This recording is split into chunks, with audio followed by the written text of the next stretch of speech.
Hello, Watem here, and welcome back to some more Umineko When Seagulls Cry. Let us continue.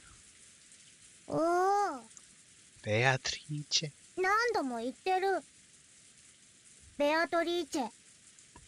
マリアは以前にベアトリーチェと会ったことがあるの？おお、毎年会ってる。毎年？この六軒島のお屋敷で？おお。じゃわからないでしょ。In this case, it means yes. そうなの？うん。いつから会ってるの？何年前から？おお、わかんない。わからない？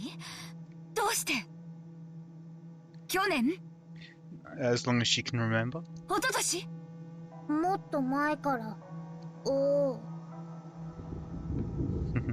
Rosa was astonished. Only views from a family mansion existed on this island, so there couldn't have been any humans other than themselves here. And yet, Maria said she'd been meeting with a suspicious woman every year during the family conference. If what Maria said was the truth, then that strange woman called Beatrice had been at the family conference every year. That's insane. Is Maria saying that eerie woman was at the family conference every year, and that none of us ever noticed it? Yeah, so I'm thinking perhaps partially based off of what Beatrice had said to Bachelor and the... I don't know what to call it, which is the main thingy? Might be that everyone can see Beatrice now. Because she's a person or something.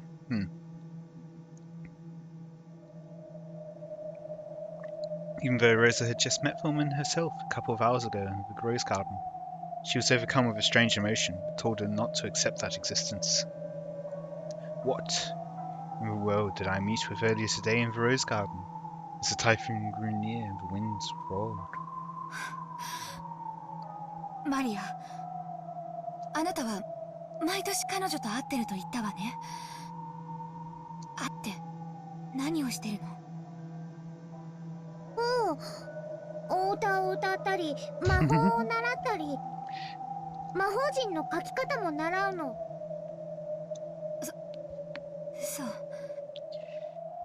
それはすごいわね。マリアがよく自由帳に落書きじゃない、魔法陣を書いたりしてるわよね。それも彼女に教えてもらったの？You can see her reaching into her ベア bag. トリーチェにね、お手本書いてもらうの。Huh. ほらほら、見て見て。 Maria joyfully fished around in her handbag. Then she drew out a single notebook and began opening to that page. Most of the pages were covered in drawings that were literally scribbles. All of them were occult-like things. And, while it might sound rude to Maria, who was joyously flipping through the pages, they were all creepy. ほらこれ、ベアトリーチェが書いてくれた。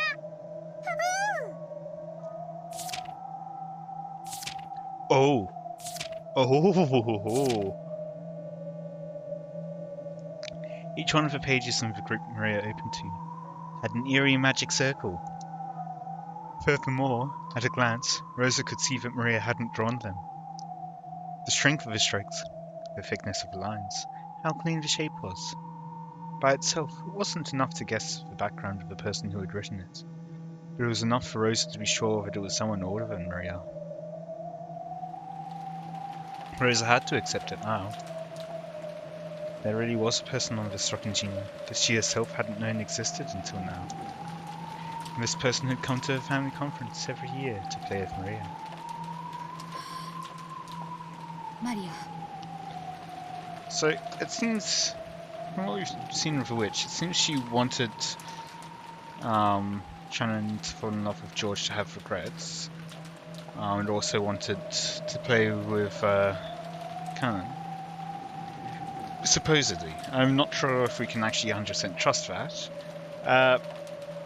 But if that is the case, What's her reasoning for teaching Maria? Is it because she wants to be a witch and she goes, yeah, sure, have another witch, why not?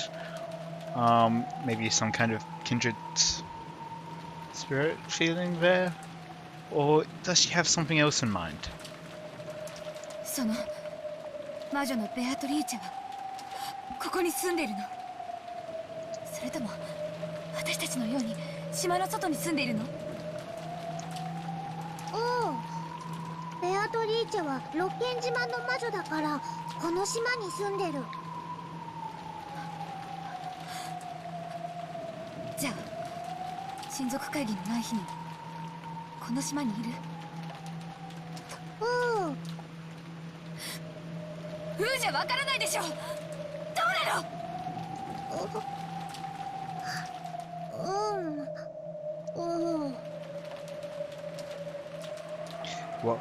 What in the...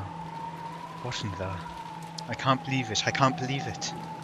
How long has this unknown witch been living on this island? I used to live on this island. I lived on this island, passing the time in the mountain, in the rose garden. And even so, I never encountered a witch like that, right?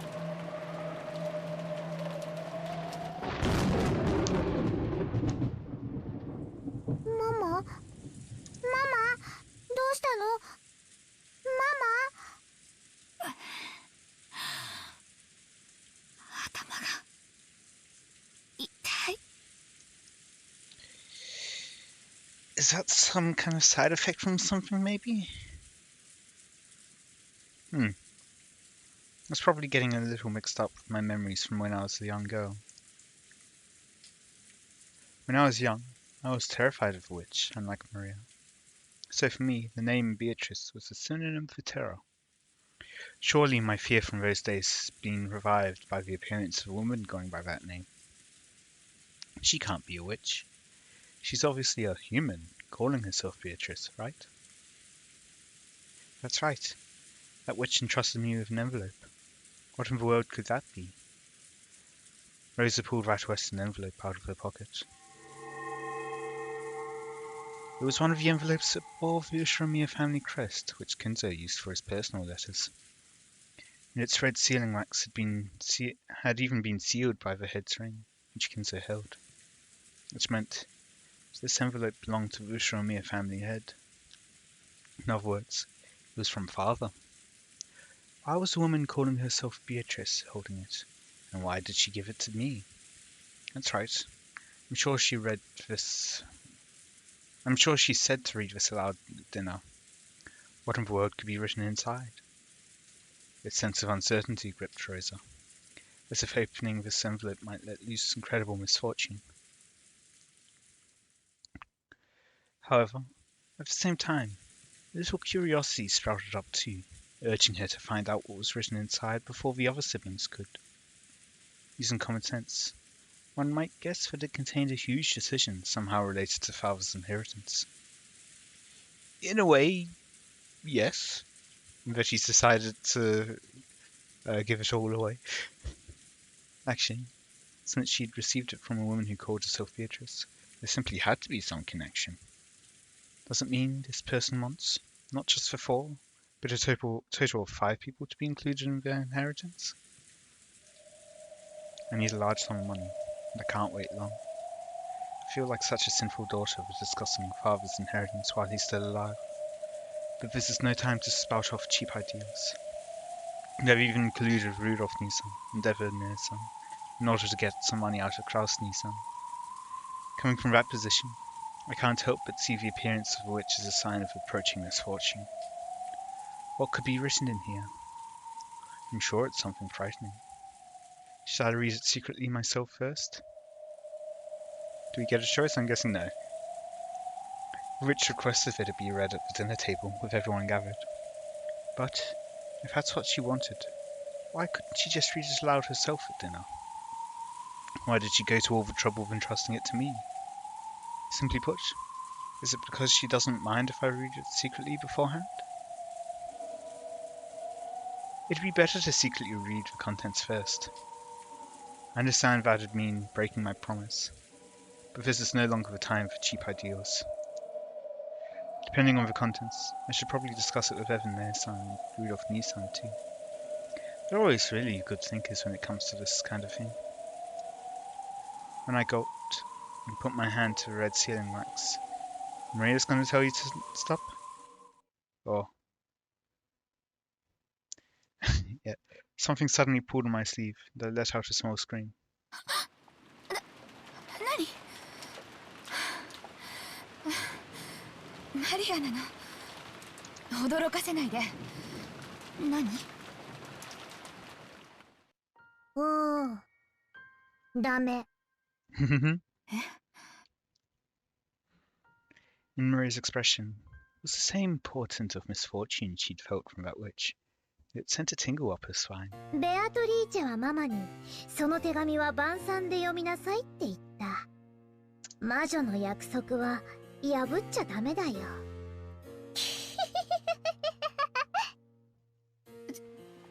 違うわよ。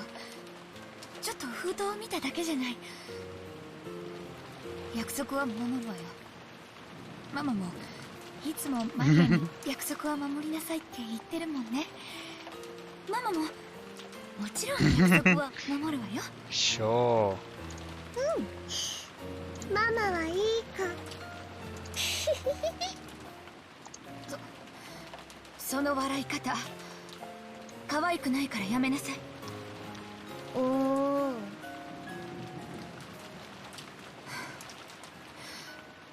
そういえばマリアも封筒をもらったわよね。中にはなんて書いてあったの？開けてない。ベアトリーチェは開ける時が来るまで開けちゃダメって言った。 And when will that be? だから大事に持ってる。I feel like that's some kind of trap card that she's prepared in advance for her later plans. うん。If this is still the witch's turn, I'm gonna guess like turn 4 or 5? そうマリアはベアトリーチェの言うことはちゃんと聞くのね。 Like the witch's turn 4 or 5, not turn 4 or 5 total if you also count Battler's turns. うん。マリアはベアトリーチェの弟子だから、お師匠の言うことはちゃんと聞くの。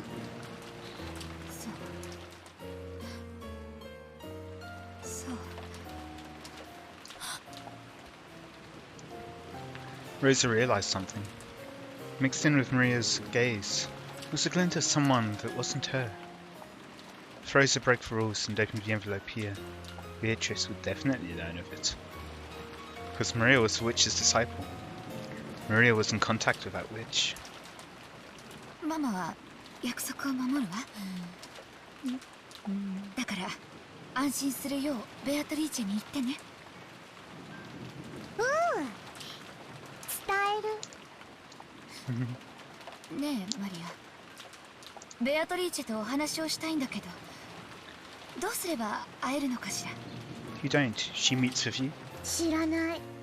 ベアトリーチェはとても気まぐれだから、いつも突然姿を現すの。マリアからは会う方法を知らない。でもね、いつもマリアのことを見てるの。だからマリアが困っていると後できっと助けてくれるの。きっとね、姿を消してマリアの近くに隠れてるんだよ。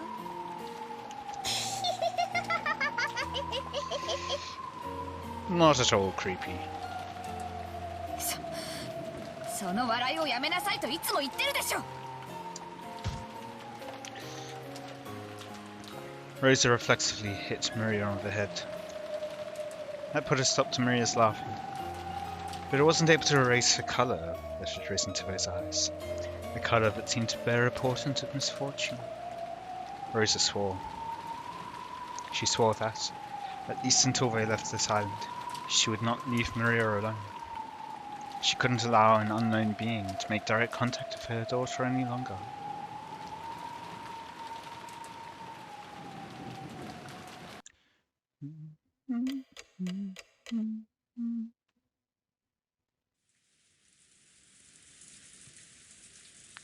furniture and people, both in quotes. 戻ってこねえな。またローザおばさんに叱られてるのかな。 Not exactly. Ever since they'd met Maria at the airport, she'd been romping around, chatting about Halloween the whole time. Maybe she'd cut loose a little too much, acting a little too boisterous on the plane or the boat and during lunch, because Rosa had cautioned her several times. Times like that, her Aunt Rosa tended not to scold her much in front of people. More often, she would take Maria aside and scold her alone. So, since Maria had been called off somewhere, they figured she must be getting scolded. When they looked at the clock, they realized it was almost 6. Of course, they couldn't imagine she'd been getting scolded all this time. Maybe it was time for some anime she watched every week to start. She probably hadn't left the mansion's parlor. ひょっとするとバトラ様がお目覚めになって一緒に遊ばれているのかもしれませんね。 Oh, so Butler isn't here. マリアちゃんにとってバトラ君は新しい友達のような感じだったろうからね。そのバトラ君と飛行場でハロウィンごっこをするのがきっととても楽しかったんだよ。バトラもずいぶんはしゃいでたな。あいつ図体はでかくなったってのに中身は昔から全然変わらねえぜ。そうですね。 Maybe he thinks he can get more information about what Beatrice is likely to do, to be able to then find some kind of contradiction or something to deny her existence, and wants to find out through Maria. バトラ様は6年前のままでいてくださった気がします。シャノンは6年前のバトラ君のこと覚えてるんだ。ええ、何しろ大層お元気な方でしたから。僕も6年前に4人で遊んだことを思い出すよ。シャノンはだいぶお姉さん風だったね。そうだな。今よりしっかりしてた気がするぜ。それはあの頃は身の程わきまえておりませんでしたもので、いろいろと失礼いたしました。いいよ、そんな礼儀云々は。仕事中はともかく、こうして休み時間に過ごす時の僕らはあの頃から変わらない仲良しでい続けたいね。そうだぜ。使用人のシャノンとオフの時の作用は使い分けていいだろう。Also, just thinking of previous theories I've had, where to be able to see the witch you need to be in love. How does that then work with Maria, who's been seeing the witch every year? As far as I know, she's not in love with anyone. So that kind of throws the spanner in the works, I guess. Maybe she just has a good enough wavelength for us, like a potential witch in training or something. Maybe, who knows? 奴隷じゃないんだぜ。使用人の仕事をしてるだけじゃないかよ。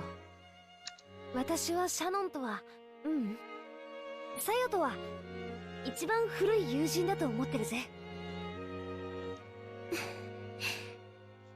ありがとうございます、お嬢様。It seemed that Shannon understood the hidden meaning behind Jessica's words. After all, she'd heard a bit about Jessica and Cannon's history from both of them. Apparently George had heard something of that history too. He walked towards the window and looked up at the darkening rainy sky. カノン君はまだ幼いのに考え方が少し背伸びしてるところがあると思うんです。いや、もうよしてくれよ。まあ私も雰囲気に流されてたところはあったと思うしさ。まあシャノンたちのことを見てちょっと羨ましいとか思って気がせいていたところもあったかもしれねえな。私のことなんかどうでもいいだろ。それよりジョージ兄さんたちの方はどういう感じなんだよ。だいぶいい感じなんだろう。どうなんでしょう。うん。とてもいい感じだよ。Shannon was lost for words, her face red, while George answered brightly and immediately. That carefree attitude made it easy to see that their relationship was proceeding so perfectly, it would make anyone envious. やけるさ。ってことはシャノンもそのうち寿大社ってわけなんだ。どうなんでしょう。私にはどうなんだろうね。僕にもわからないね。George laughed teasingly, as though pressing Shannon for an answer. It was probably the way they usually flirted when they were alone. Just could only smile bitterly and say, yes, yes, thank you, that's enough. 僕には夢がある。それは一国一城の主になりたいというビジネス的な野望だけじゃない。生涯を共にできる伴侶と幸せな家族を築きたいという夢もある。子供は最低でも2人欲しいとか、家族で一緒にできるスポーツをしたいねとか、他にもいろいろ。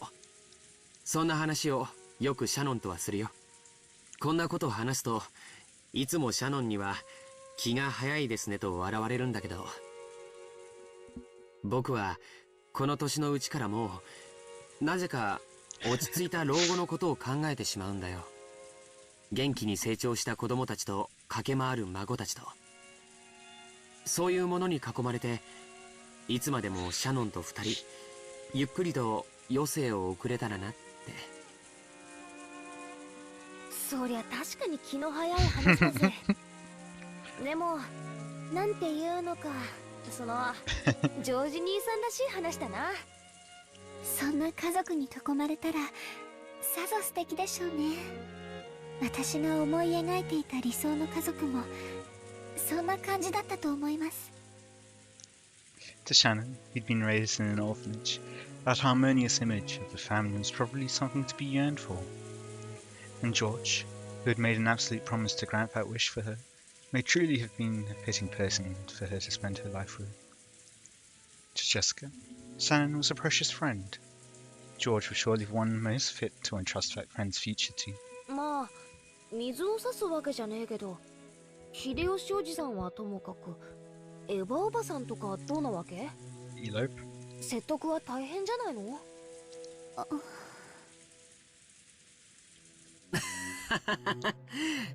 そんなことは誰も気にする必要はないよ。僕が誰を伴侶に選ぶかは誰にもはばかられない。Well, there is one other person that would be your partner, but yeah. シャノンは僕が幸せにする。それに誰の許可が？ジョージ兄さんかっこいいぜ。よくそんな恥ずかしいセリフを堂々と。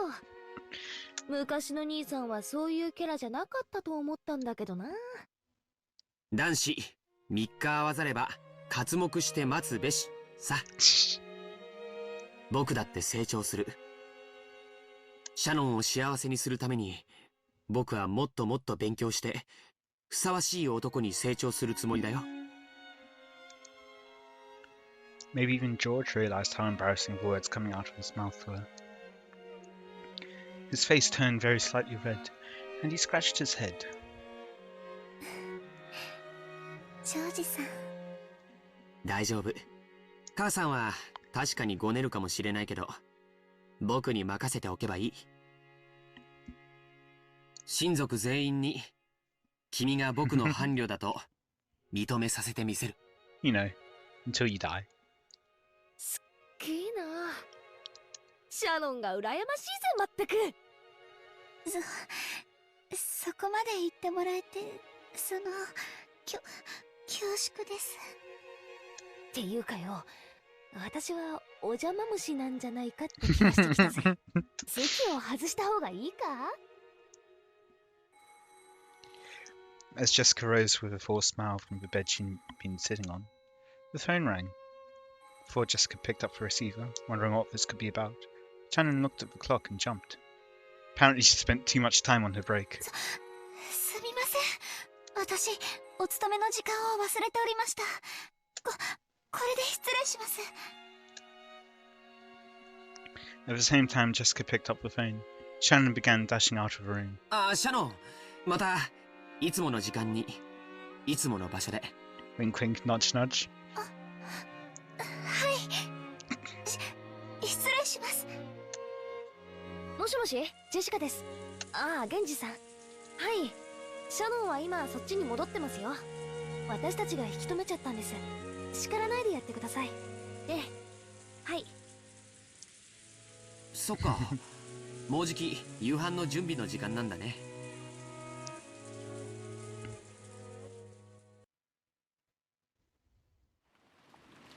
Many plates were lined up on the counter in the kitchen. Preparations for dinner were proceeding steadily. The number of plates lined up there was 19.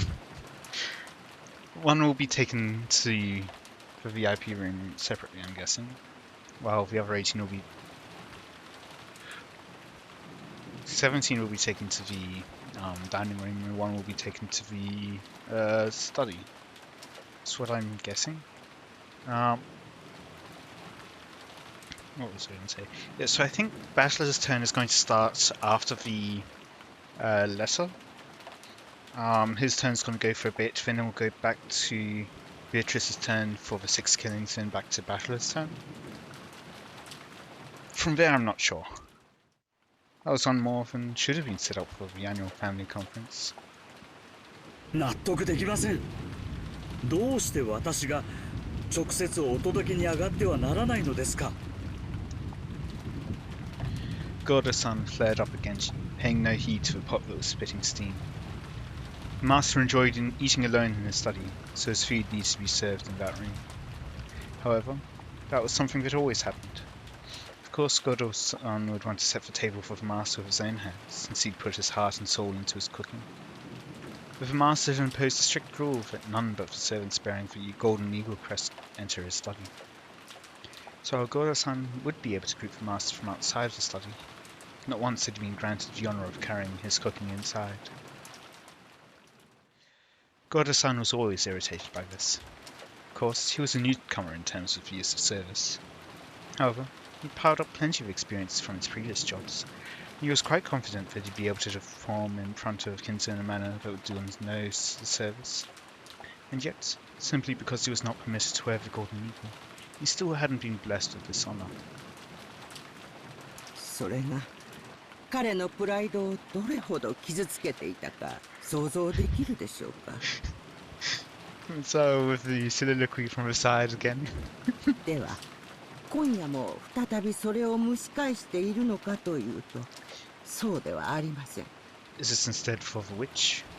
今夜は親方様の他にもお部屋まで食事を運んでもらいたいという方がおられるからです。その人物は非常に稀な賓客らしく、当主である親方様と同格の扱いをするようにきつく厳命されておりました。郷田さんはこの賓客にぜひ自らの手で配膳してポイントを稼ぎたかったに違いありません。虚栄心のお強い方でございますから親方様に配膳する資格はなくても、せめてそれと同格の来客には。昼食はどうしても手が開かず、カノンさんに言ってもらった。だから一年で最高の晩餐である今夜の食事をぜひ自分の手で配膳したかったのです。ですがそれを源氏さんに咎められたのでございます。郷田さんに片翼の足がないからということのようです。再び資格がないと咎められ、郷田さんの堪忍袋の緒が切れてしまったのでございます。おいたわしや郷田さん。私は物陰からこうして見守るしかないのでございます。熊沢さん、油を売っている暇があったら食堂の準備をしてきてください。 Yes, if you have enough time to soliloquy. テーブルクロスは大丈夫ですか？これは失礼を。When it became her turn to bear his wrath, Kumasawa slid out into the hole. ベアトリーチェ様は親方様と全く同格のお方です。ルールも親方様のそれと同じものを尊ばなくてはならない。ゴーダは自分の仕事に専念し、親族の皆さんのお相手をするよう。 I think I'll end it there for today. I hope you all enjoyed. Let me know any feedback you have in the comments. And until next time, see ya. We'll continue. Hopefully, I'm guessing this scene's going to go on for a bit. Confrontation between the two of them. In any case, yeah, see ya.